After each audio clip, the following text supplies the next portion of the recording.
احسان مانتا ہے زمانہ حسین کا، احسان مانتا ہے زمانہ حسین کا، حور و ملک نے گایا ترانہ حسین کا۔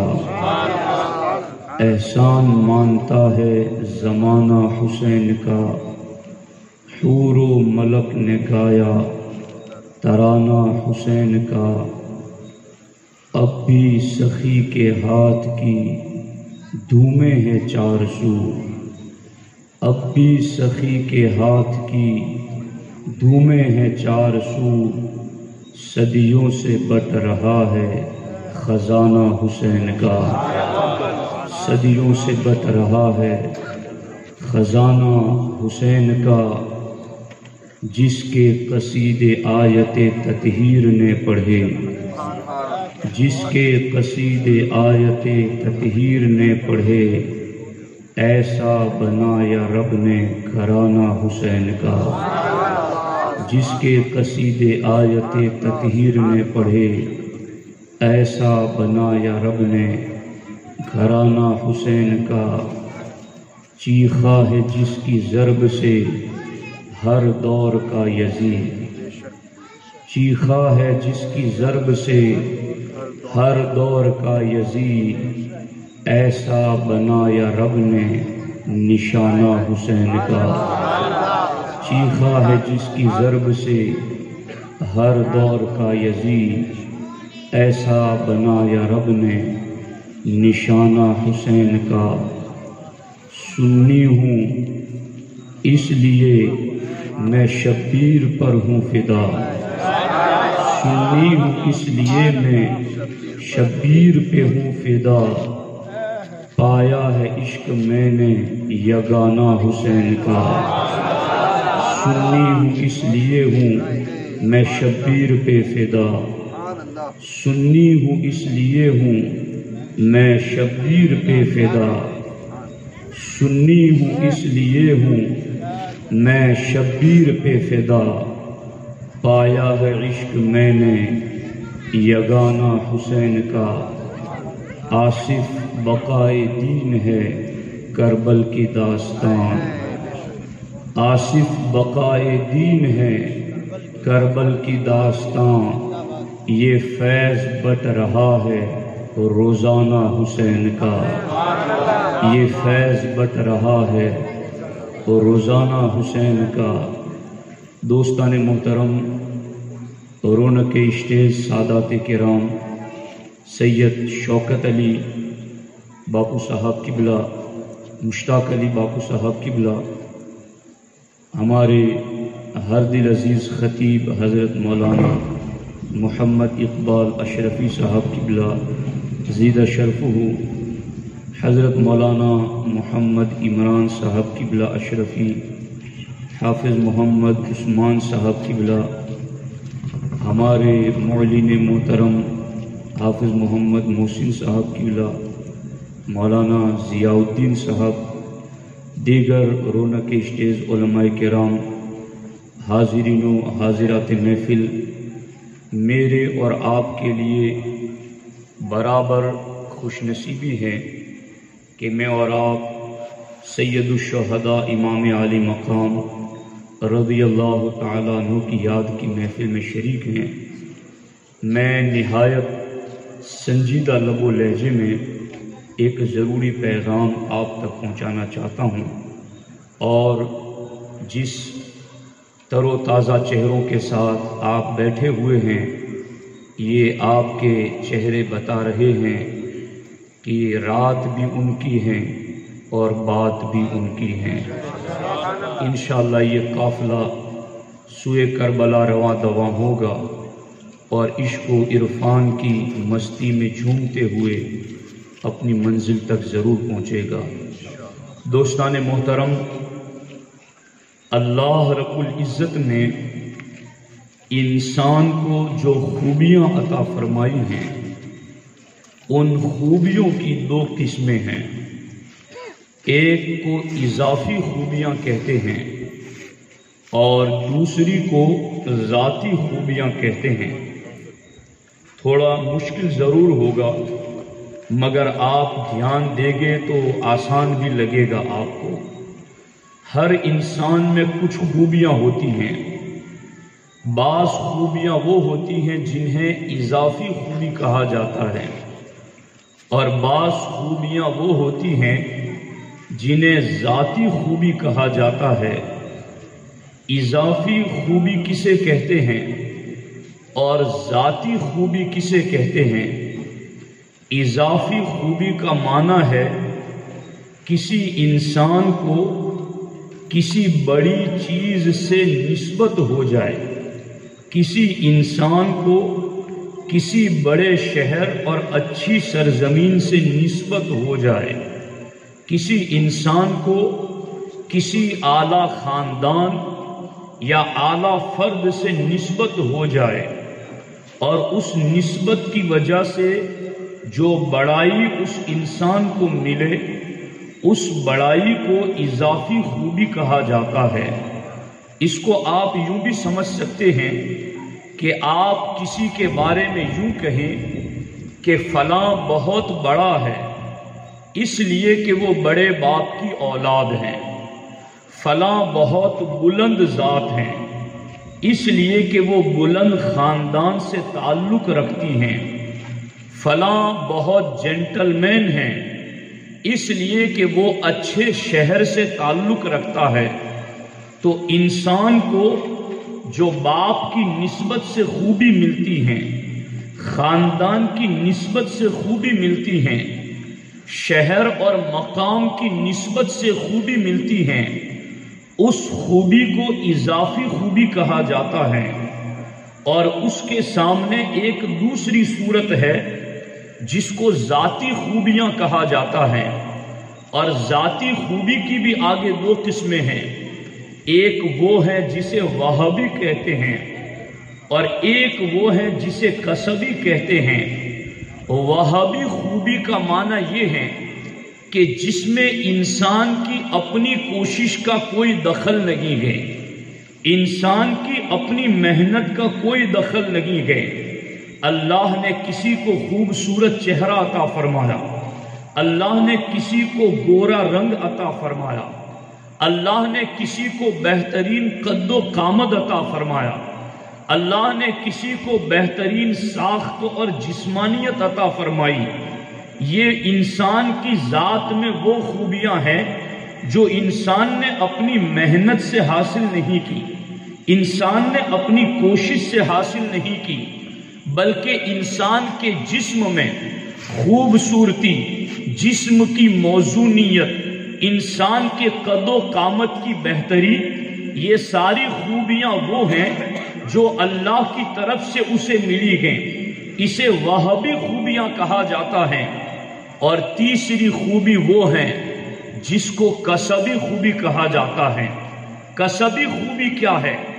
جس میں انسان محنت کرتا ہے، جس کو حاصل کرنے کے لیے انسان کوشش کرتا ہے، جس کے لیے وہ وقت نکالتا ہے، جس کے لیے وہ سرمایہ خرچ کرتا ہے، وقت نکال کر کے وہ ڈاکٹر والی صفت اپنے آپ میں پیدا کرتا ہے، محنت کر کے علم حاصل کر کے عالم دین والی خوبی اپنے آپ میں پیدا کرتا ہے، محنت سرمایہ اور وقت لگا کر انجینئر ہونے والی صفت اپنے آپ میں پیدا کرتا ہے۔ تو کسبی خوبیاں وہ ہیں جو انسان کی محنت سے انسان حاصل کرتا ہے۔ اب آپ سمجھتے چلے جائیں کہ تین قسم کی خوبیاں انسان کو بلند کرتی ہیں، یا تو اضافی خوبیاں جو کسی نسبت کی وجہ سے اسے حاصل ہوئی، یا تو اس کی وہ ذاتی خوبیاں جو اللہ نے اس کو عطا فرمائی جس میں اس کی محنت کو کوئی دخل نہیں ہے، اور تیسری وہ خوبیاں جو اس نے اپنی محنت اور کوشش سے حاصل کی گئی۔ کوئی بھی انسان دنیا میں باکمال بنتا ہے تو ان تینوں باتوں میں سے کسی نہ کسی بات سے اس کو خوبی حاصل ہوتی ہے، تب وہ جا کر کمال کے درجے پر پہنچتا ہے۔ یا تو اس کو کسی نسبت سے خوبی ملی اس لیے وہ بلند ہوا، یا اس کو اللہ نے ذاتی وہابی خوبیاں عطا فرمائی اس لیے وہ بلند ہوا، یا اس نے محنت اور کوشش کر کے وہ خوبیاں اپنائی اس لیے وہ بلند ہوا۔ خوبیاں کمالات کے اعتبار سے یہ تینوں درجے رکھتی گئیں، لیکن میں آپ کی توجہ چاہتا ہوں، سید الشہداء، امام عالی مقام، امام عرش مقام، امام حسین رضی اللہ تعالی عنہ، جب آپ امام حسین کی شان اور سیرت کا مطالعہ کریں گے تو آپ کو پتہ چلے گا اللہ نے آپ کو اضافی کمال بھی کمال کا عطا کیا ہے، اللہ نے آپ کو ذاتی کمال بھی کمال کا عطا کیا ہے، اللہ نے آپ کو کسبی خوبیاں بھی کمال کی عطا فرمائی ہے۔ ان میں سے ایک ایک جہت پر گھنٹوں گفتگو ہو سکتی ہے، لیکن وقت کے اعتبار سے میں کچھ اشارے آپ کی خدمت میں پیش کرتا ہوں جس کو آپ سنتے جائیں کہ خوبیاں اور کمالات جن تین جہتوں سے انسان کو ملتی ہیں، ان تین جہتوں سے امام حسین کو کمالات کیسے ملے گئے۔ سب سے پہلے ہم اضافی کمالات کی سمت دیکھتے ہیں، توجہ سے سننا، غور سے سننا، تبھی آپ کو فیض اور کمال ملے گا۔ اللہ اکبر۔ اضافی یعنی کسی بڑی چیز کی طرف نسبت کرتے ہوئے، بڑے خاندان کی طرف نسبت کرتے ہوئے، بڑے علاقے اور شہر کی طرف نسبت کرتے ہوئے بندے کو جو خوبیاں اور کمالات ملتی گئیں، اس اعتبار سے امام حسین کی شان آپ دیکھیں تو مجمع الزوائد میں یہ حدیث پاک موجود ہے۔ ہمارے آقا حضور سید المرسلین صلی اللہ علیہ وسلم نماز عصر ادا کرنے کے بعد جب مسجد سے باہر تشریف لاتے گئے، فحمل رسول اللہ صلی اللہ علیہ وسلم الحسن علی عاتقہ الایمن والحسین علی عاتقہ الایسر۔ اللہ کے رسول علیہ السلام جب مسجد سے باہر تشریف لائے تو اللہ کے رسول علیہ السلام نے امام حسن کو اپنے داہنے کندھے پر اٹھا لیا اور امام حسین کو بائیں کندھے پر اٹھا لیا، اور اللہ کے رسول علیہ السلام نماز عصر کے بعد اپنے دونوں شہزادوں اور نواسوں کو کندھوں پر اٹھا کر دنیا کو یہ پیغام دے رہے ہیں، صرف نماز ہی کی بات نہ کرو، میری اہل بیت کی بھی بات کرو، ان کے احترام کی بھی بات کرو۔ میں نماز پڑھ کے نکلتا ہوں تو ان شہزادوں کو کندھوں پر اٹھاتا ہوں۔ آج بہت سارے آپ کو یوں بھی ملیں گے جو نماز کی تو بات کریں گے مگر اہل بیت کی بات ان کے پاس نظر نہیں آئے گی، جو نماز کی تو بات کریں گے مگر حسن و حسین کا ذکر ان کی محفل میں نظر نہیں آئے گا۔ یہ سرکار کی سیرت ہے، نماز بھی ہے اور حسن و حسین کے مرتبوں کا اظہار بھی ہے۔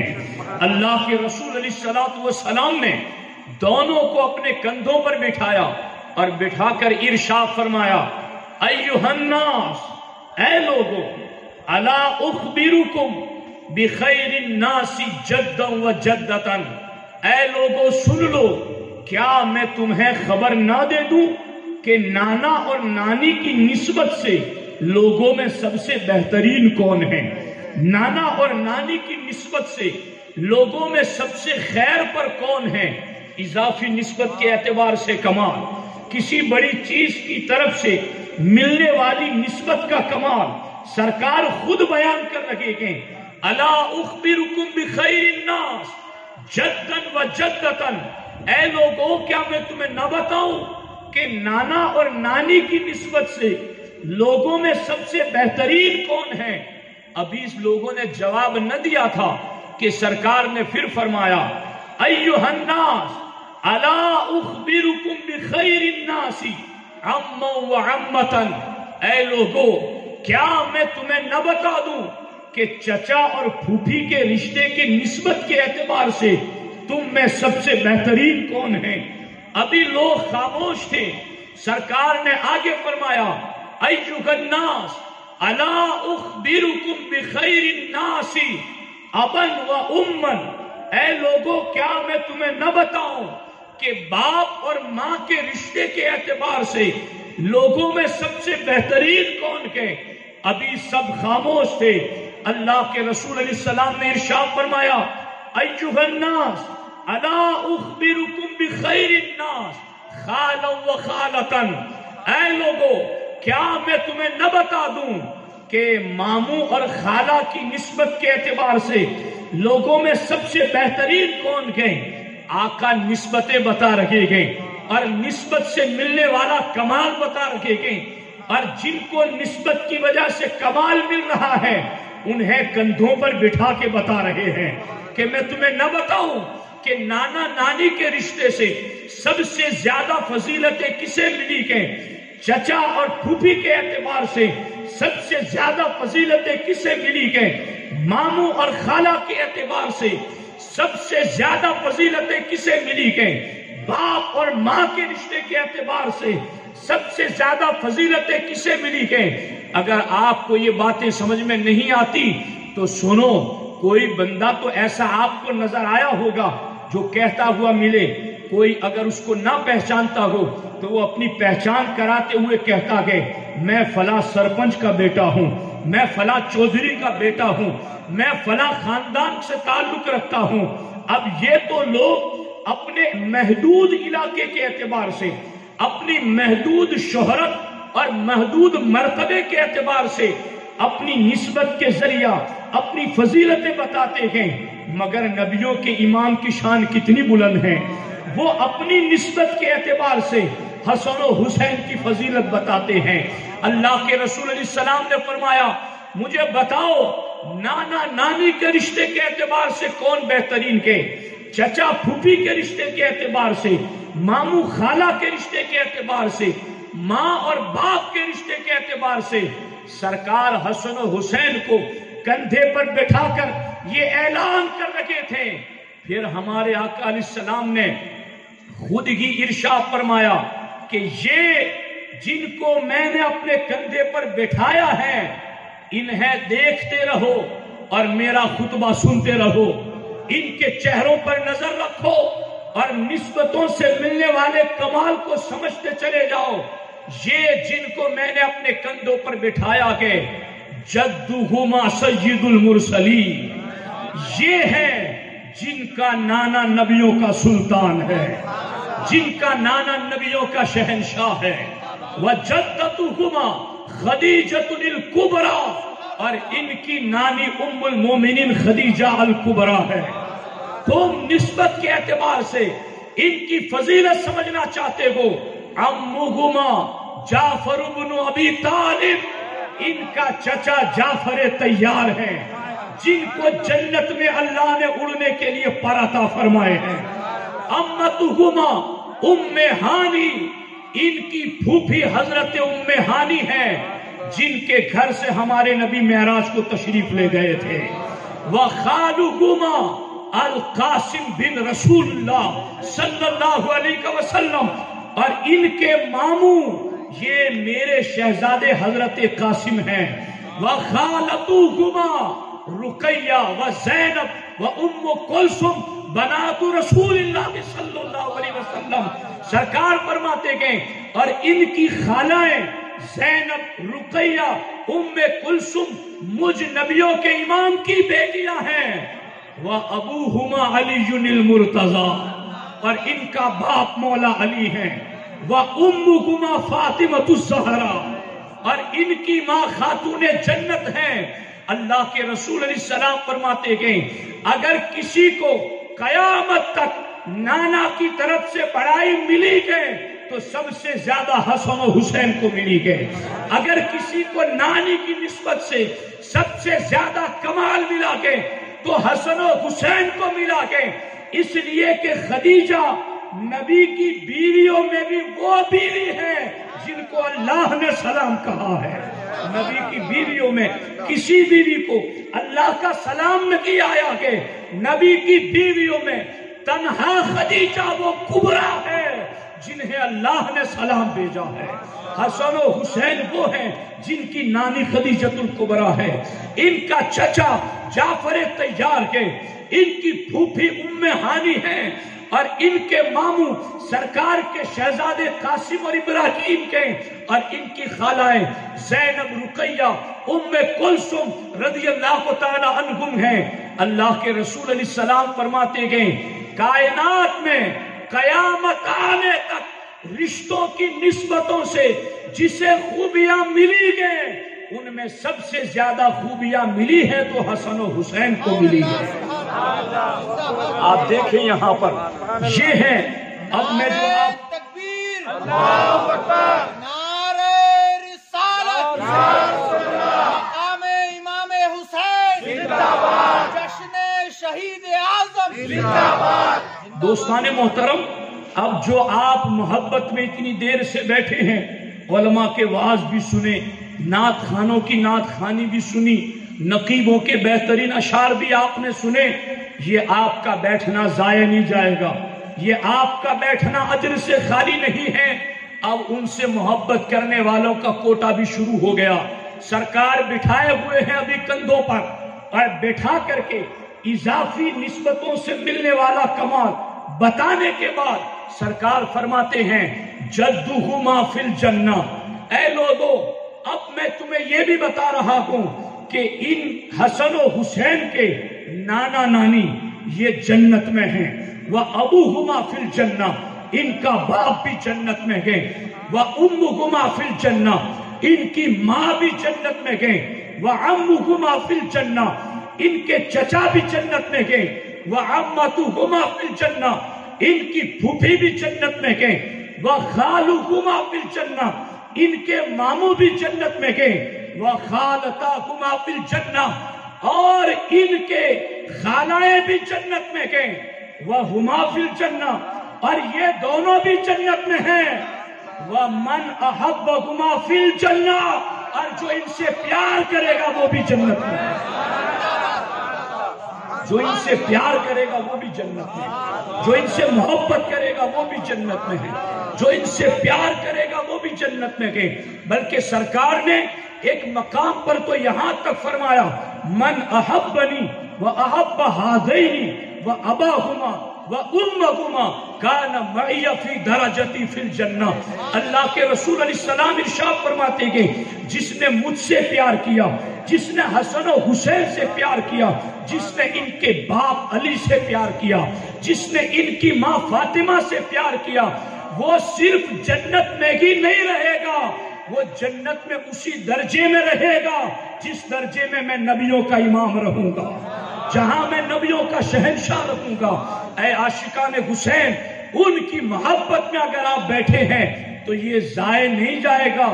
یہ سفر شروع تو آتی سے ہوا ہے، اس کی آخری منزل جنت الفردوس ہے، اس کی آخری منزل قرب مصطفیٰ ہے، اس کی آخری منزل زوار مصطفیٰ علیہ السلام ہے۔ اب دیکھیں یہ ہے نسبتوں کے ذریعہ ملنے والا کمال، اور یوں اللہ رب العزت نے انہیں ان نسبتوں کا کمال عطا کیا۔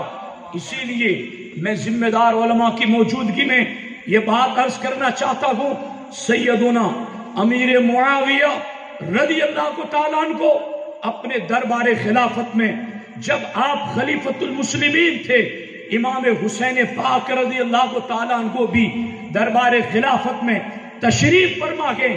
اس وقت سیدنا امیر معاویہ رضی اللہ تعالیٰ عنہ نے مجمع میں لوگوں سے کہا، لوگوں اس مجمع میں جتنے بھی بیٹھے گئے ان میں نانا نانی کے اعتبار سے بہترین کون ہے، ماں باپ کے اعتبار سے سب سے بہترین کون ہے، چچا اور پھوپھی کی نسبت سے بہترین کون ہے، ماموں اور خالہ کے رشتے کے اعتبار سے بہترین کون ہے۔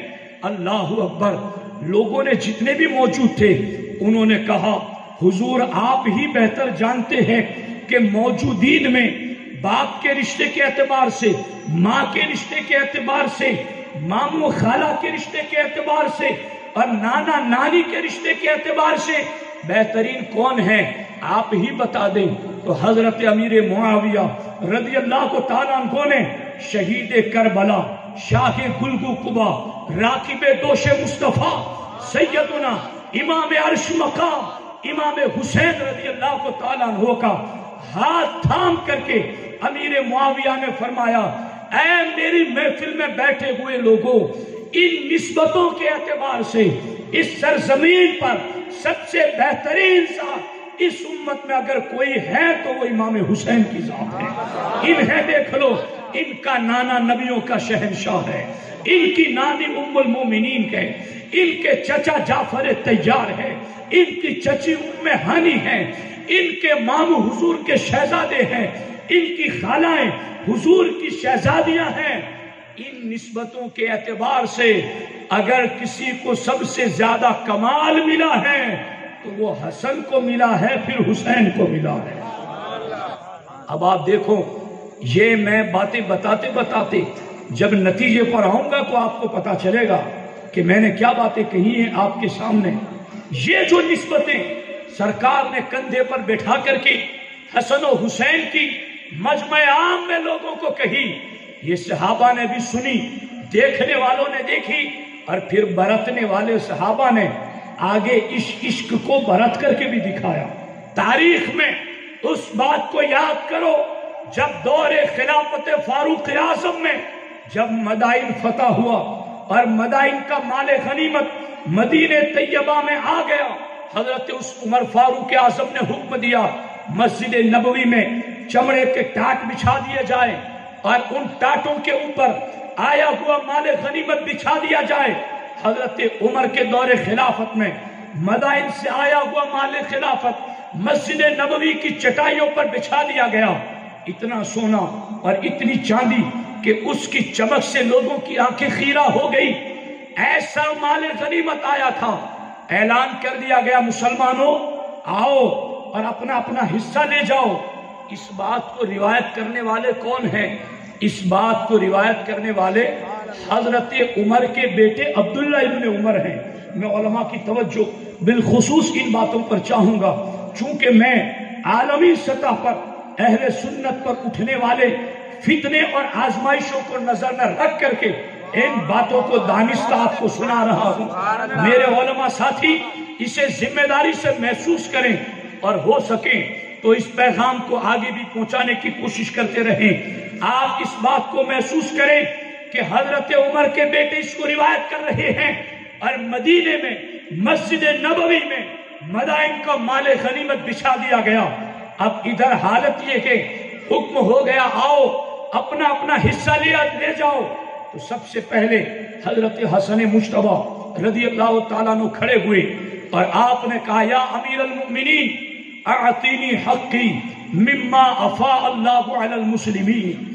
اے امیر المؤمنین، اللہ نے جو مسلمانوں کو نعمتیں دی ہیں اس میں سے میرا حق مجھے دے دیجئے۔ حضرت عمر نے کہا بالرحب والکرامہ، اے شہزادہ رسول عزت و کرامت کے ساتھ لے جائیں، آپ کا حق آپ عزت کے ساتھ لے جائیں۔ 1000 درہم حضرت عمر نے نکال کر کے حضرت امام حسن مجتبی کو عطا فرمائے، اور پھر امام حسین کھڑے ہوئے، آپ نے کہا یا امیر المؤمنین اعطینی حقی مما افاء اللہ علی المسلمین۔ اے امیر المؤمنین، اللہ نے جو مسلمانوں کو نعمتیں دی گئیں اس میں سے میرا حق مجھے عطا کیجئے۔ تو حضرت عمر نے کہا بالرحب والکرامہ، شہزادہ رسول عزت و کرامت کے ساتھ لے جائیں، اور 1000 درہم انہیں بھی عطا کیے۔ اس کے بعد حضرت عمر کے اپنے بیٹے جو اس حدیث کو روایت کر رکھے گئے، انہوں نے کہا امیر المؤمنین مجھے میرا حق دیں۔ تو حضرت عمر نے کہا بالرحب والکرامہ، آپ بھی عزت کے ساتھ لے جائیں، آپ بھی شرف کے ساتھ لے جائیں۔ مگر انہیں حضرت عمر نے 1000 درہم نہیں دیے، انہیں 500 درہم دیے۔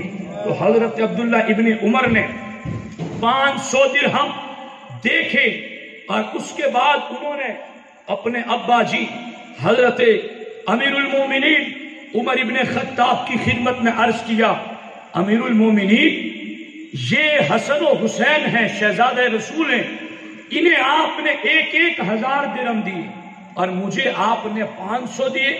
حالانکہ یہ ابھی چھوٹے بچے تھے، تب بھی میں اسلام کے لیے جہاد میں جاتا تھا، تب بھی میں اللہ کے رسول علیہ السلام کے ساتھ اپنی تلوار بے نیام کر کے اسلام کی فتح کے لیے جان کی بازی لگانے کے لیے تیار رہتا تھا۔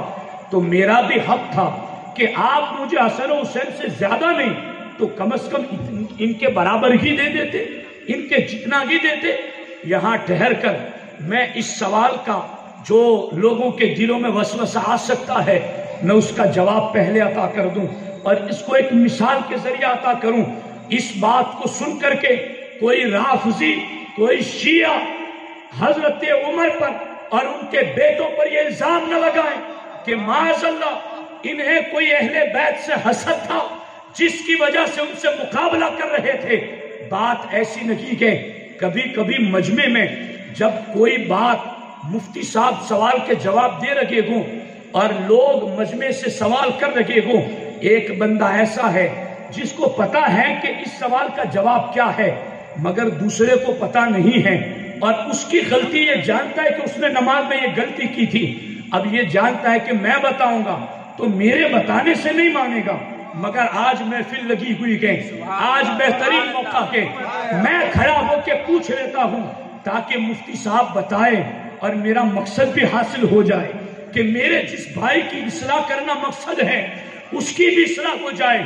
یہی تو وقت تھا کہ حضرت عمر کے ہاتھ میں سرکار نے ہاتھ تھاما اور کہا عمر کوئی اس وقت تک مومن نہیں ہو سکتا جب تک اپنے ماں باپ سے زیادہ حتیٰ کہ اپنی جان سے بھی زیادہ مجھ سے پیار نہ کرے۔ تو حضرت عمر نے کیا کہا؟ حضور میں اپنی جان کے سوا ہر چیز سے زیادہ آپ سے محبت کرتا ہوں۔ حضرت عمر نے یہ کہا کہ میں اپنی جان کے سوا آپ سے سب سے زیادہ پیار کرتا ہوں۔ تو سرکار نے فرمایا لا حتی اکون احب الیک من نفسک، اے عمر نہیں، جب تک کہ میں تجھے تیری جان سے بھی زیادہ محبوب نہ ہو جاؤں تب تک ایمان کامل نہیں ہو سکتا۔ تو حضرت عمر نے کہا حضور اب مجھے آپ اپنی جان سے بھی زیادہ پیارے ہیں۔ یہ سوال حضرت عمر نے کیا اور حضور نے جواب دیا، حالانکہ اس سے تو بظاہر یہ پتا چلتا ہے کہ معاذ اللہ اس وقت تک حضرت عمر کا ایمان کامل نہ ہوا ہو، یہ پتا چلتا ہے، مگر میں آپ کو بتاؤں جب عمر 40ویں نمبر پر دار ارقم میں ایمان لائے تو جبریل سرکار کی خدمت میں آئے اور جبریل نے کہا حضور لقد استبشر اہل السماء باسلام عمر بن الخطاب، حضور عمر کے اسلام لانے پر صرف زمین والے خوشیاں نہیں منا رہے گئے، عرش تک ہر فرشتہ خوشی منا رہا ہے۔ تو مجھے بتاؤ اگر عمر کا اسلام اس وقت کامل نہ ہوتا تو آسمان والے ان کے ناقص اسلام پر خوشیاں کیوں مناتے، ان کے ادھورے ایمان پر خوشیاں کیوں مناتے؟ عمر کا اسلام تو اسی وقت کامل تھا، مگر آج محبت رسول علیہ السلام کا معاملہ آیا تو لوگوں کے سامنے عمر نے ایسا طریقہ اپنایا تاکہ لوگوں کو پتا چل جائے کہ حضور کو چھوڑ کر کے اگر عمر بھی اپنی جان سے زیادہ پیار کرے تو عمر بھی کامل مومن نہیں ہو سکتا۔ عمر کائنات کو بتانا چاہتے تھے میرے آقا آپ مجھے سامنے رکھ دیں اور مجھے سامنے رکھ کر کے کائنات کو یہ پیغام بتا دیں تمہارا ایمان کامل تبھی ہوگا جب تم کائنات کی ہر چیز سے زیادہ محمد عربی سے پیار کرو، تبھی تمہارا ایمان کامل ہوگا۔ یہ میں اس پر ایک اور مثال دوں آپ کو، جبریل، حدیث جبریل 12 سنی علماء نے، آپ نے 12 علماء سے کلام سنا ہوگا اور وہ بھی حضرت عمر سے روایت، بخاری میں موجود، سرکار کے سامنے صحابہ کا مجمع لگا ہے، حضرت عمر کہتے ہیں ایک اجنبی شخص آیا جو مکے اور مدینے کے اطراف کا تو نہیں تھا کیونکہ ارد گرد کے سارے لوگوں کو ہم جانتے تھے، تو ہمیں لگتا تھا یہ بہت دور سے آیا ہے، مگر ہم نے دیکھا کہ اگر دور سے آیا ہے تو کپڑوں پر کچھ تو گرد کا اثر ہونا چاہیے، بالوں پر کچھ تو گرد کا اثر ہونا چاہیے، دور سے آیا تو سفر کے اثرات بھی تو ہونے چاہیے، پتہ نہیں یہ کون ہے، قریب کا ہے تو ہم کیوں نہیں جانتے، دور کا آیا ہے تو سفر کے اثرات کیوں نہیں ہیں؟ حضرت عمر ششپنج میں تھے کہ اس نے آ کر کے اپنے گھٹنے حضور کے گھٹنوں سے ملا دیے اور اس نے حضور سے پوچھا مل اسلام، حضور اسلام کسے کہتے ہیں؟ تو ہمارے نبی نے اسلام کا جواب دیا کہ اسلام اسے کہتے ہیں۔ تو اس پوچھنے والے نے کہا کہ آپ ٹھیک کہہ رہے ہیں. حضور کو کیا کہا؟ آپ ٹھیک کہہ رہے ہیں. حضرت عمر کہتے ہمیں تعجب ہو رہا ہے کہ یہ اگر آتا نہیں اس کو جواب تو پھر یہ کیوں کہہ رہا ہے کہ آپ ٹھیک کہہ رہے ہیں. چونکہ کوئی جب کسی کو یہ کہے کہ تم ٹھیک بول رہے ہو تو اس کا مطلب ہے کہ اس کو علم ہے کہ یہ صحیح غلط کیا ہے. تو حضرت عمر کہتے ہیں کہ یہ پوچھتا بھی گئے اور پھر یہ بھی کہتا ہے کہ آپ ٹھیک کہہ رہے ہیں. پوچھنے والے نے پھر پوچھا ایمان کیا ہے؟ سرکار نے جواب دیا. پھر اس نے پوچھا احسان کیا ہے؟ سرکار نے جواب دیا. اور اس نے ہر سوال کے جواب میں حضور سے یہ کہا صدقت یا رسول اللہ، حضور آپ ٹھیک کہہ رہے ہیں. حضرت عمر کہتے ہمیں تعجب ہو رہا ہے یسألہ و یصدقہ، یہ سوال بھی کرتا اور تصدیق بھی کرتا ہے. یہ کیسا سائل ہے؟ یہ کیسا پوچھنے والا ہے؟ حضرت عمر کہتے ہیں جب وہ چلا گیا تو ہم نے حضور سے پوچھا حضور یہ کون تھا؟ عجیب مسئلے پوچھنے والا تھا، سوال بھی پوچھتا ہے اور پھر آپ کو کہتا ہے کہ آپ ٹھیک بھی کہہ رہے ہیں. تو جب اس کو پتا تھا تو پوچھ کیوں رہا تھا، اور جب نہیں پتا تھا تو یہ کیوں کہہ رہا تھا کہ آپ ٹھیک کہہ رہے ہیں؟ جب ہمارے نبی صلی اللہ علیہ وسلم عمر نے یہ کہا نا تو حضور نے فرمایا ھذا جبرائیل اتاکم لیعلمکم دینکم.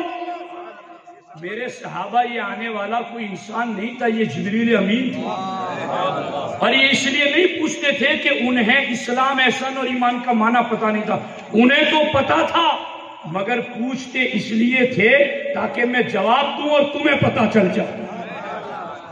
اب میں اتنی لمبی سیر کرا کے آیا ہوں تمہیں روافض کا منہ بند کرنے کے لیے، شیعوں کا منہ بند کرنے کے لیے. اور میں علماء اہل سنت کا ایک ادنا سا خادم ہوں، ان کی خدمت میں بادب عرض کرتا ہوں اہل بیت کی ثنا پڑھو، اہل بیت کے فضائل بیان کرو، اہل بیت کی شان بیان کرو، مگر بطریق روافض نہیں، بطریق اہل سنت بیان کرو.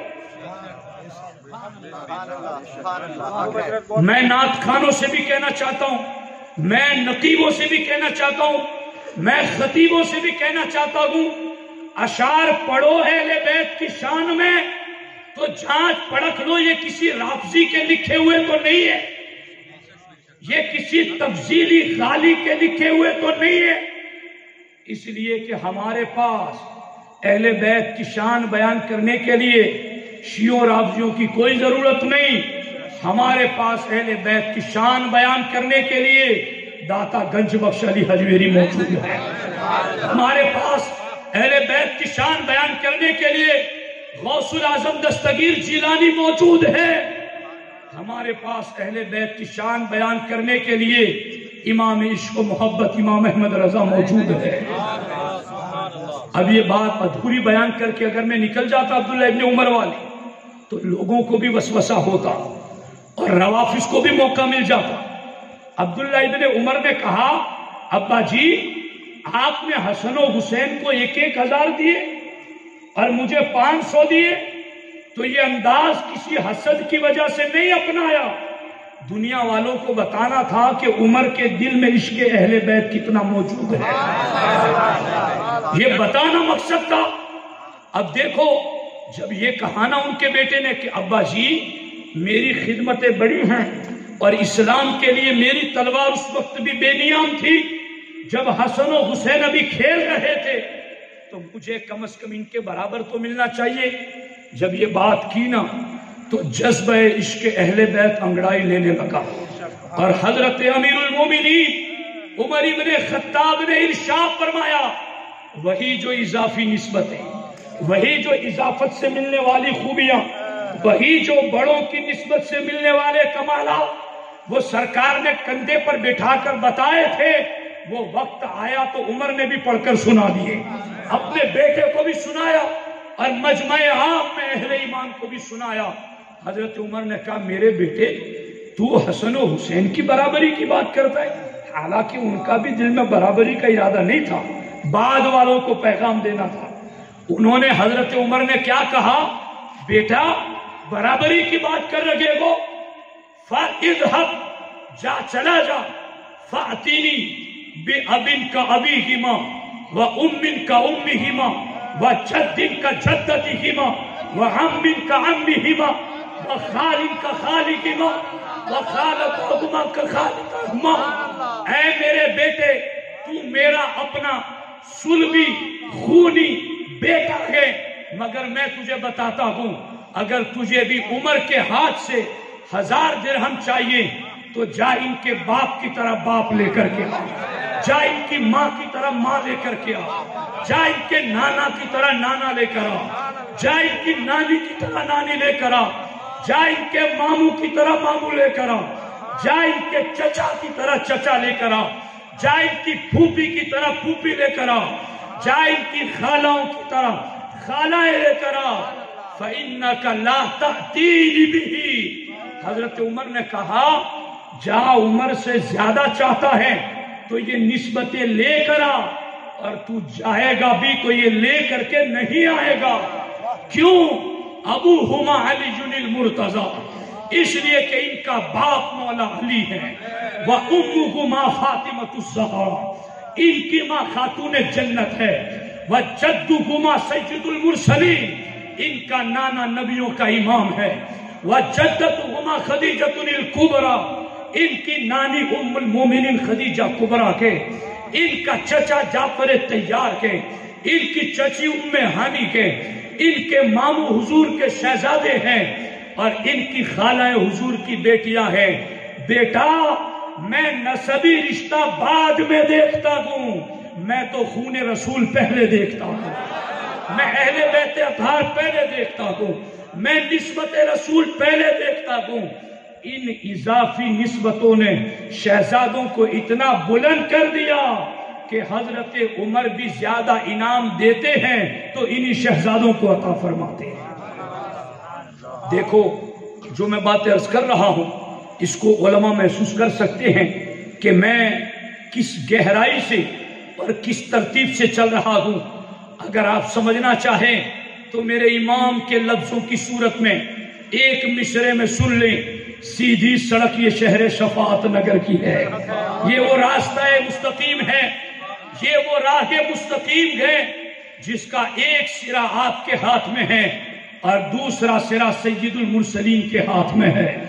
یہ دیکھو اضافی نسبتوں سے ملنے والا کمال، اس پر میں جاؤں گا تو بات یوں ہی ختم ہونے کی منزل پر وقت تو آ چکا ہے، حالانکہ میں نے ابھی اضافی نسبتوں کے کمال کی صرف ایک جھلک پیش کی ہے، لیکن اب ذاتی کمال بھی تو دیکھو کہ ذاتی کمال کیا ہے۔ کیونکہ کبھی ایسا ہوتا ہے ہم لوگ جب مبارک پور اشرفیہ میں پڑھتے تھے تو ہمارے ساتھ ایک بہت بڑے مفتی صاحب کے صاحبزادے بھی پڑھتے تھے جو باتیں یاد نہیں رکھ پاتے تھے، تو سبق سنانے میں وہ کچھ کوتاہی کر جاتے تھے، تو ہمارے استاد محترم مفتی اعظم برطانیہ علامہ مفتی شمس الہدا صاحب قبلہ ہمیشہ یہ فرمایا کرتے تھے، ان کو دیکھ کر جب کہتے کہ چلو پڑھ کے سناؤ، اور جب وہ گردن جھکاتے تو مفتی صاحب فوراً کہتے کہہ دو نا کہ پیدرم سلطان بول، کہہ دو کہ میرا باپ سلطان ہے۔ یعنی ایک چیز یہ ہے، اور یہ بھی سرکار نے خود فرمایا ہے، اذا ابطأ عملہ لم یسرع بہ نسبہ، سرکار فرماتے ہیں جب کسی کا عمل اس کو سست کر دے تو اس کا خاندان اور اس کے باپ کا اعلیٰ ہونا اس کو آگے نہیں بڑھا سکتا ہے۔ اس لیے کہ صرف اضافی نسبتیں ہی اگر ہو اور بندے میں خود کوئی کمال نہ ہو، ذاتی کوئی خوبی نہ ہو، تو پھر لوگ اس کی طرف اتنی زیادہ توجہ نہیں دیتے۔ اسی لیے شیخ سعدی نے بھی لکھا ہے، ہنر بنا اگر دارین جوہر، تو اپنا ہنر دکھا اگر تیرے پاس کوئی ہنر ہے، خار از گلشن و ابراہیم از آزر، اس لیے کہ پھول تو کانٹوں میں بھی کھلتا ہے، اور ابراہیم تو اپنے چچا بت پرست آزر کے گھر میں بھی ایمان پر رکھے۔ تو اگر کمال ہے تو خود اپنا ذاتی کمال دکھاؤ۔ تو جہاں امام حسن و حسین کو یہ اضافی کمالات ملے، وہاں ذاتی کمالات بھی کتنے ملے؟ ذاتی کمال کی پھر دو صورتیں، ایک وہابی جس میں بندے کا اپنا ذاتی کوئی دخل نہیں، بس وہ اللہ کی عطا ہے، اس وہابی انعامات میں اور اس وہابی کمالات میں امام حسین کی شان یہ تھی، داتا گنج بخش علی حجویری فرماتے ہیں کہ امام حسین کو اللہ نے چہرے کا ایسا نور عطا کیا تھا کہ آپ رات کے اندھیرے میں نکلتے تو گلیاں روشن ہو جاتی تھی، دیواروں پر نور پڑتا تھا. اللہ نے آپ کو وہ کمال عطا کیا تھا. اور ہے آپ کی توجہ، دھیان ہے آپ کا، سننا چاہتے ہیں؟ اللہ اکبر. آپ کے جذبے دیکھ کر میرا گلا اگرچہ ساتھ نہیں دیتا پھر بھی میں آپ سے گلا بھی نہیں کرتا. سنو اس بات کو توجہ کے ساتھ. یہ ہے بات کہ ذاتی وہابی کمالات حضرت ابوبکر صدیق مولا علی کے ساتھ مسجد سے باہر نکلیں، امام حسن کو دیکھ کر کے آپ نے فرمایا بھی ابھی اے حسن تجھ پر میرے ماں باپ قربان ہو جائے، انت شبیہ بالنبی صلی اللہ علیہ وسلم لیس شبیہ بالعلی. اے حسن تو علی کے مشابہ نہیں ہے، تو ہم شکل مصطفیٰ ہے، تو ہم شکل مصطفیٰ ہے. یہ وہابی کمالات ہے کہ جس کو میرے امام نے اپنے شعر میں یوں کہا، علماء لذت اٹھائیں اور عوام بھی سبحان اللہ کہیں. میرے امام کہتے گئے ایک سینے تک مشابہ، ایک وہاں سے پاؤں تک، حسن سبتین ان کے جاموں میں ہے نیما نور کا، صاف شکل پاک ہیں دونوں کے ملنے سے آیا، خط توأم میں لکھا ہے یہ دو ورقہ نور کا. معدوم نہ تھا سایہ شاہ ثقلین، اس نور کی جلوگاتی ذات حسنین. تمثیل نے اس نور کے دو حصے کیے، آدھے سے حسن بنے آدھے سے حسین. اعلیٰ حضرت فرماتے ہیں حضور کا سایہ نہیں تھا مگر یوں ہی نہیں کہ سایہ بالکل ہی نہیں تھا. حضور کا سایہ ضرور تھا مگر سائے کی جلوگاہ زمین نہیں تھی، سائے کی جلوگاہ حسن و حسین کا وجود تھا. سرکار کا سایہ نور پڑا تو آدھا حسن پر پڑا آدھا حسین پر پڑا. معدوم نہ تھا سایہ شاہ ثقلین، اس نور کی جلوگاتی ذات حسنین. تمثیل نے یعنی مثال کے طور پر یوں سمجھو کہ تمثیل نے اس سایہ نور مصطفیٰ کے دو حصے کیے تو سایہ نور مصطفیٰ کے دو حصوں میں سے ایک سے حسن بنے ایک سے حسین. یہ ہے وہابی کمالات جو اللہ نے انہیں عطا فرمائے. اور وہابی کمالات تو میں کہاں تک گناؤں آپ کو. یہ اللہ نے ان کو نبی کی نسل میں پیدا فرمایا.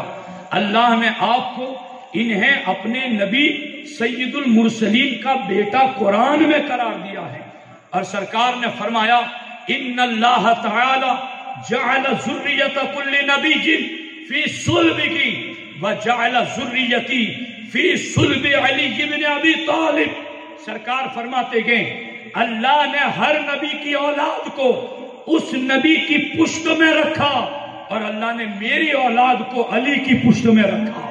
سرکار اس لیے مولا علی کو مخاطب کرتے تو یوں کہتے اے میرے بیٹوں کے باپ، اے علی تو میرے بیٹوں کا باپ ہے، تو میرے شہزادوں کا باپ ہے. لطف اٹھائیں جملوں سے، لذت پائیں کلموں سے کہ سرکار نے ان کے وہابی کمالات کہاں تک ذکر کیے. وہابی کمالات میں کہاں تک بتاؤں.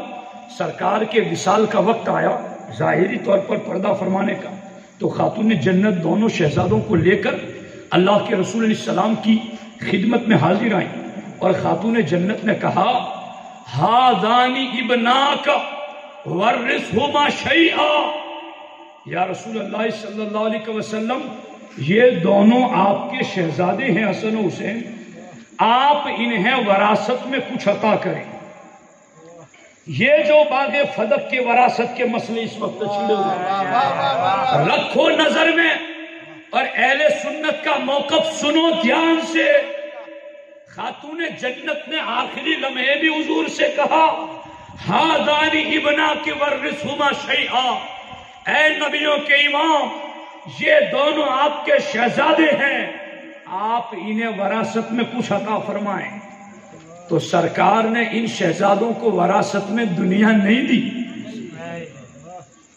سرکار نے یہ تو قرآن کی آیت ہے نا.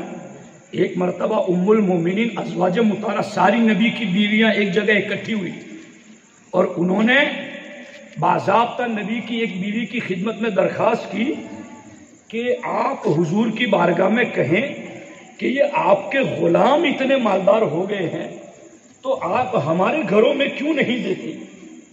یعنی نبی کی بیویاں یہ کہہ رہی ہیں کہ آپ اپنے غلام صحابہ کے گھروں میں خزانے بھر دیتے ہیں تو ہمارے گھروں میں بھی آپ ہمیں بھی عطا فرمائیں۔ تو قرآن کی آیت نازل ہوئی اور سرکار نے فرمایا فتعالینا، اے محبوب آپ اپنی بیویوں کو بلا لیں، چونکہ اہل بیت میں پہلا نمبر نبی کی بیویوں کا ہے قرآن کی آیت کی روشنی میں، اور پنج تن پاک تو اہل بیت میں ہے ہی ہے، جن کو چادر میں لے کر سرکار نے بتایا کوئی انہیں اہل بیت علی نہ سمجھے، میں انہیں چادر میں لے کر بتا رہا ہوں یہ بھی میری اہل بیت ہے۔ تو وہ جو قرآن کی آیت کی روشنی میں پاک بیویاں اہل بیت ہیں، جب انہوں نے مال مانگا تو اللہ نے فرمایا اور سرکار نے بلا کر کہا فتعالینا، آ جاؤ، امتعکن و اسرحکن سراحا جمیلا، آؤ میں تمہیں دے دوں جو تم مانگتی ہو اور پھر میں تم سے جدا ہو جاؤں۔ اور سرکار نے جب یہ آیت نازل ہوئی نا تو ماں عائشہ صدیقہ کو بلایا اور سرکار نے فرمایا عائشہ میں تجھے ایک بات کہنا چاہتا ہوں مگر جواب میں جلدی مت کرنا، پہلے اپنے باپ ابو بکر سے مشورہ کرنا پھر جواب دینا۔ کہا حضور وہ کیا ہے؟ کہا اللہ کا حکم آیا ہے کہ اپنی بیویوں سے کہہ دو دنیا چاہتی ہو تو دنیا لے لو مگر میرے ساتھ نہیں رہنا ہے۔ تو ماں عائشہ صدیقہ کی آنکھوں میں آنسو آ گئے، حضور کیا میں اس میں پوچھنے کے لیے اپنے باپ تک جاؤں؟ ہمیں دنیا نہیں چاہیے، ہمیں نبیوں کا امام چاہیے، میں آپ کے ساتھ رہنا ہے۔ حضور میں اتنی دیر لگاؤں کہ اپنے باپ کو پوچھنے جاؤں؟ تو اس مقام پر میں بتانا چاہتا ہوں کہ یہاں بھی اللہ نے اور اللہ کے رسول نے اپنی اہل بیت کو دنیا دینا پسند نہیں کیا۔ اور میرا ایک بیان ہے یوٹیوب پر، اس کو آپ سنیے گا، اہل بیت کی بلا پسندی۔ میں نے تقریباً 1.5 گھنٹے پر مشتمل یہ بیان ہے جس میں میں نے اسی ٹاپک کے حوالے سے اہم گوشوں کو اجاگر کیا ہے۔ تو یہاں پر پاک بیویوں کو بھی کہا دنیا چاہتے ہو تو لے لو مگر میرے ساتھ نہیں، تو انہوں نے کہا ہمیں دنیا نہیں چاہیے، ہمیں آپ کی سنگت چاہیے، آپ کی صحبت چاہیے۔ تو خاتون جنت آئی بوقت وصال ورثوما شیئا، بابا جان یہ آپ کے شہزادے انہیں وراثت میں کچھ دیجیے۔ تو سرکار چاہتے تو کہہ دیتے نا فدق ان دونوں شہزادوں کا ہے، جی خیبر کی جاگیر ان دونوں شہزادوں کی ہے، نہیں۔ صحیح حدیثوں میں سرکار نے فرمایا ام الحسن فلہو ہیبتی و سعددی و ام الحسین فلہو جرأتی و جودی۔ یہ ہے وہابی خوبیاں، میں کہاں تک گنواؤں آپ کو؟ سرکار نے فرمایا فاطمہ تم شہزادوں کے لیے وراثت مانگتی ہو، میں نے حسن کو اپنی ہیبت ورثے میں دے دی، کہو نا سبحان اللہ۔ میں نے اپنی ہیبت، سرکار کی ہیبت جانتے ہو کیا ہے؟ سرکار فرماتے نصرت بالرعب مسیرۃ شہر، سرکار فرماتے اللہ نے مجھے ایسا روب اور ہیبت دی ہے کہ دشمن مجھ سے مقابلہ کرنے کے لیے 1 مہینے کی دوری پر ہوتا ہے، وہیں پر میرا خوف اور ہیبت اللہ اس کے دل میں داخل کر دیتا ہے۔ 1 مہینہ دور ہوتا ہے، وہاں پر اللہ میری ہیبت اس کے اوپر طاری کر دیتا ہے۔ سرکار فرماتا ہے میری شہزادی حسن حسین کے لیے ورثہ مانگتی کو، میں نے اپنی یہ ہیبت حسن کو دے دی، وسعددی، اور میں نے اپنی سیادت اور سرداری، سرکار کی سرداری کیا ہے؟ سرکار فرماتے انا سید ولد آدم، میں قیامت تک آنے والی ہر اولاد آدم کا سید و سردار ہوں۔ سرکار فرماتے بیٹی فاطمہ میں نے اپنی وہ سرداری حسن کو ورثے میں عطا کر دی، وَأَمَّ الْحُسَيْنِ فَلَهُ جُرْأَتِي وَجُودِي۔ کیا بات ہے، اس پر بھی بڑے گوشے ہیں، میں کس بات کو ذکر کروں کس کو چھوڑ دوں۔ سرکار فرماتے اَمَّ الْحُسَيْنِ فَلَهُ جُرْأَتِي، حسین کو میں نے اپنی جرأت مندی ورثے میں عطا کر دی۔ میں ڈھونڈتا رہا کہ سرکار کی جرأت پر کون سی حدیث ہے، تو میں نے مشکات میں دیکھا، حضرت ابو طلحہ سے روایت ہے وہ فرماتے ایک مرتبہ مدینے میں رات دیر کو سخت اندھیرے میں خوفناک آواز آئی، لوگ ڈر گئے، پتہ نہیں کیا ہوا کیا ہوا کیا ہوگا۔ تو اتنے میں لوگ اپنے گھروں سے نکلے کہ ذرا اس آواز کی طرف جائیں تو صحیح کیا ہوا ہے۔ صحابہ کہتے ہیں ابھی ہم اس آواز کی طرف نکل کر جانے کی تیاری کر رہے تھے، اتنے میں ہم نے دیکھا کہ حضور وہاں جا کر واپس آ رہے تھے۔ یہ ہے جرأت مندی۔ توجہ ہے آپ کی، میں ختم کر دوں تو آپ ڈسٹرب نہ کریں یار، میں بہت اہم موڑ پر آ گیا، تو غور کیجیے، آپ تھوڑا برداشت آپ بھی کیجیے، میں بھی برداشت ہی تو کر رہا ہوں جی۔ فَلَهُ جُرْأَتِ، سرکار کی یہ جرأت کہ خوفناک آواز آئی تو ابھی لوگ نکلنے کی تیاری کر رہے تھے، سرکار جا کے واپس آ رہے، اور سرکار فرما رہے کوئی بات نہیں میں جا کے آ رہا ہوں۔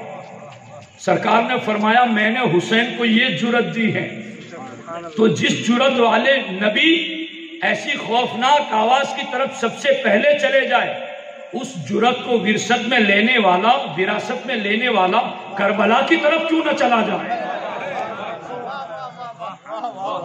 وہ کیوں نہ سب سے پہلے کربلا کی طرف چلا جائے؟ بعد میں آنے والے آئے صحابہ جنہوں نے مدینے میں شہادتیں دی، عبداللہ ابن امیر حنظلہ اور دیگر صحابہ اور تابعین نے یزید کے سامنے لڑتے ہوئے 10,000 صحابہ اور تابعین نے جانے دیے۔ یہ بھی تاریخ میں ذکر کیا جانا چاہیے کہ امام حسین نے جس طریقے پر یزید کے سامنے جنگ لڑ کر 72 تنوں کی قربانی دی ہے، تو انہی کے نقش قدم پر صحابہ اور تابعین نے 10,000 کی تعداد میں یزید کے سامنے لڑتے ہوئے مدینے میں شہادتیں پیش کی ہے۔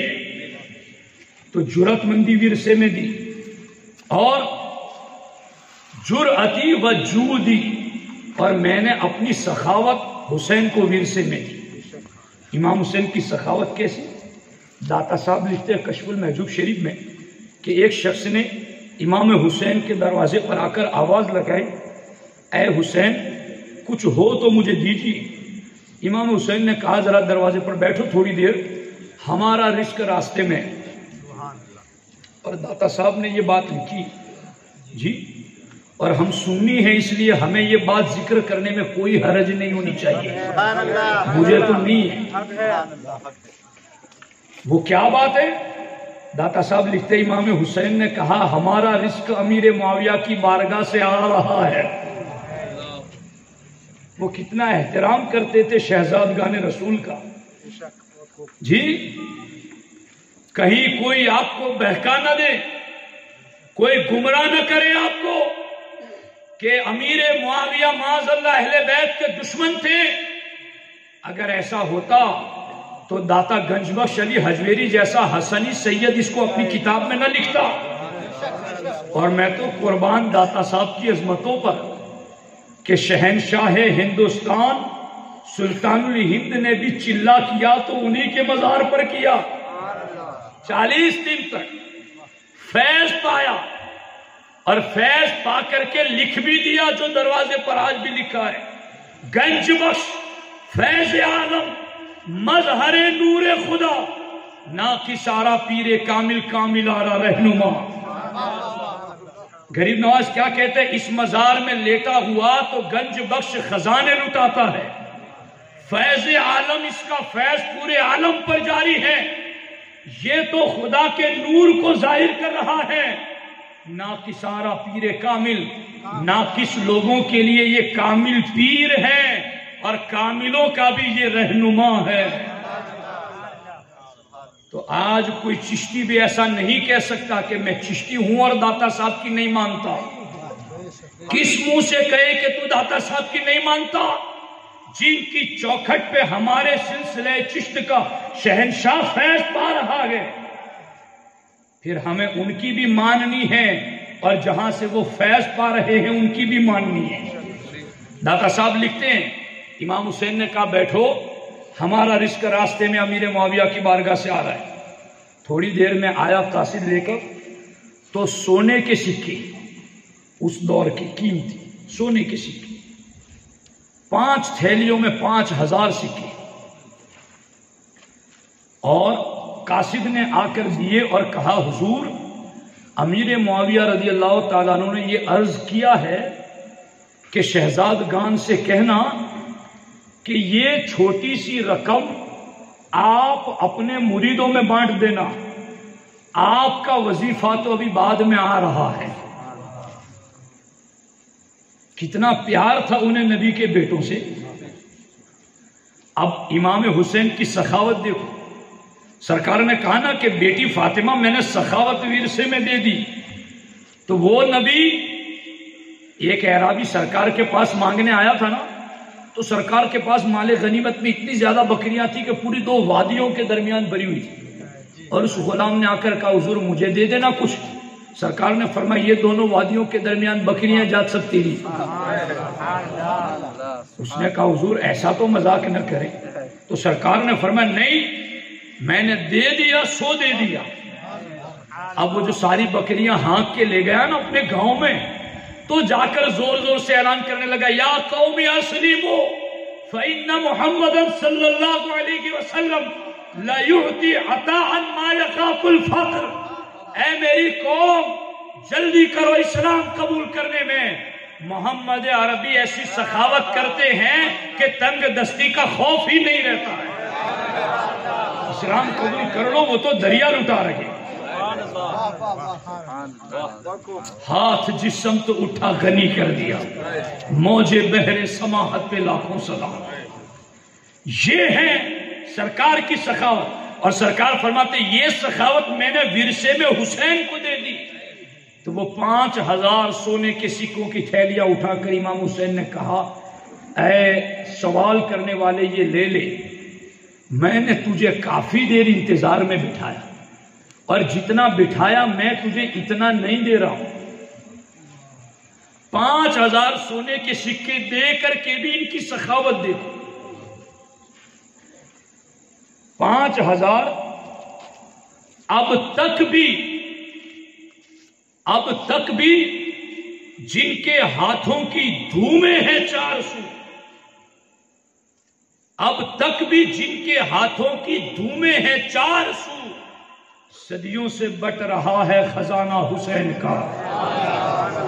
یہ دیکھو، فرمایا کہ یہ تجھے بہت دیر سے بٹھایا مگر بس اتنا دے رہا ہوں، لیکن اے مانگنے والے اب تو اتنی لے جا، اتنی کم رقم، اور تو یہ سمجھنا کہ ہم نے مانگا نہیں تھا اور ہم یہ سمجھیں گے کہ ہم نے دیا نہیں تھا۔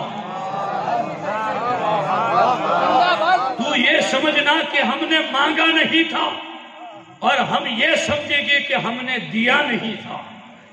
یہ ہے نبی کے گھرانے کی سخاوت، اور یہ سرکار کی دی ہوئی سخاوت ہے جو ورثے میں۔ فدق کی بات نہ کرو، سیادت کی بات کرو۔ فدق کی بات نہ کرو، جود و کرم کی بات کرو۔